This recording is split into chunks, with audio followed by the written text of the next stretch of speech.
There's currently a lot of talk going around right now about IVF and Trump signing pro-IVF orders. And this is why IVF is not good, especially if you are someone who claims to be pro-life.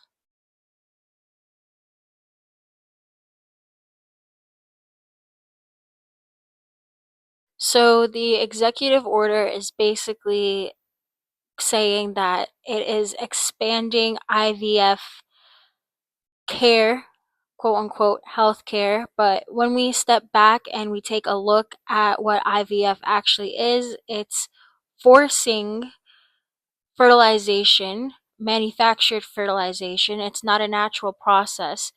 And they freeze embryos and they implant it into either the woman's uterus or a surrogate's uterus to start the baby and continuing to grow. But the embryos that they retrieve fertilize, so the baby is live because it is a fertilized fetus, it's a fertilized egg. They put in freezers indefinitely. So, 2 years down the road, the people who have these frozen embryos can say, I feel like having another kid, and go and start the surrogate IVF process all over again. And what's scary is that the majority of these embryos never ever get used. They're either miscarried or aborted. So it's mass abortion in a cover up to make it look like it is pro life. It is so good. We're creating life. Yeah. Just like abortion is playing God and saying if someone has the right to live or not. IVF is doing the exact same thing, but just opposite, creating and destroying life. IVF creates and also destroys life. Abortion just flat out destroys human life, but they are one and the same. What happens to the embryos that are frozen indefinitely or never used, thrown out, aborted? You're throwing out conceived, fertilized embryos. You're throwing out children. White House Press Secretary Caroline Leavitt tweeted actually praising Trump for this executive order.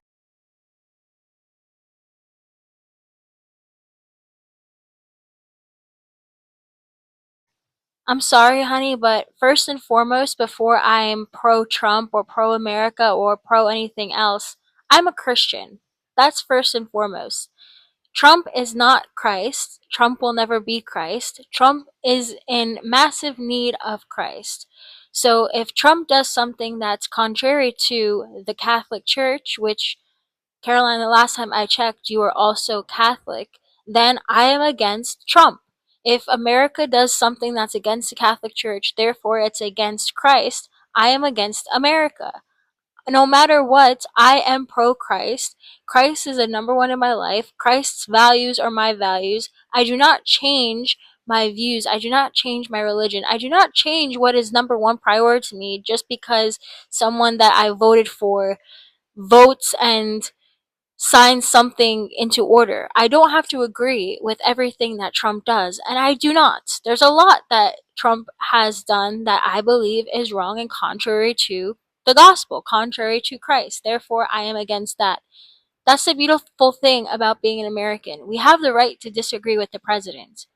No president is perfect. Just because Trump did many good pro life things doesn't mean everything he does is correct. So, my sister, I would greatly caution you into just riding Trump's butt and agreeing with everything Trump does because you are his press secretary. I think this is a time where we have a lot of Catholics in the White House, a lot of Orthodox in the White House, a lot of evangelicals in the White House to influence Trump, influence the American government, and try to bring Christ back in the government, try to be a Christ centered government as much as we can. And endorsing IVF is not something Christianity can do. There's a picture going around saying this is what IVF allows to happen: two fathers having a baby. Biologically, that's not possible because it takes a male and a female to do it. But guess what? They rent a womb for pro-choicers. They like to say, oh, you're rent a womb. Pro-IVF people, when it's two males, actually have rent a womb, which is wild. This is the type of things that IVF allows to happen, and it's wrong and it's scary. And if you're pro-life, if you're Christian, you should definitely be against IVF.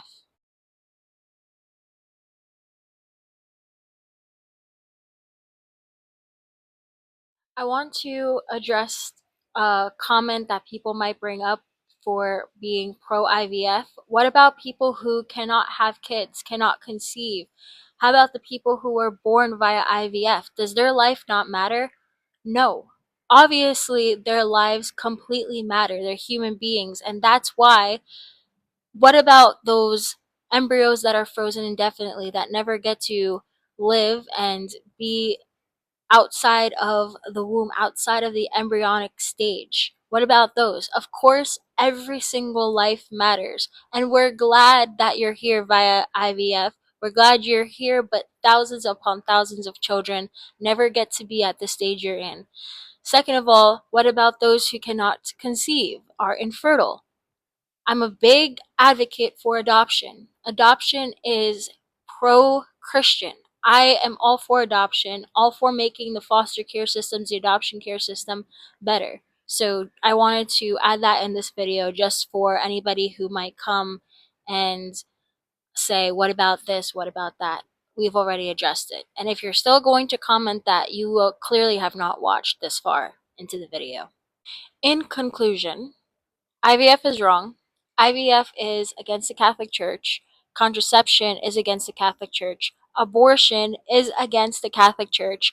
There are good reasons. I know Christ knows better than anybody else on the face of this planet. Therefore, I trust him. I trust in the church that he established.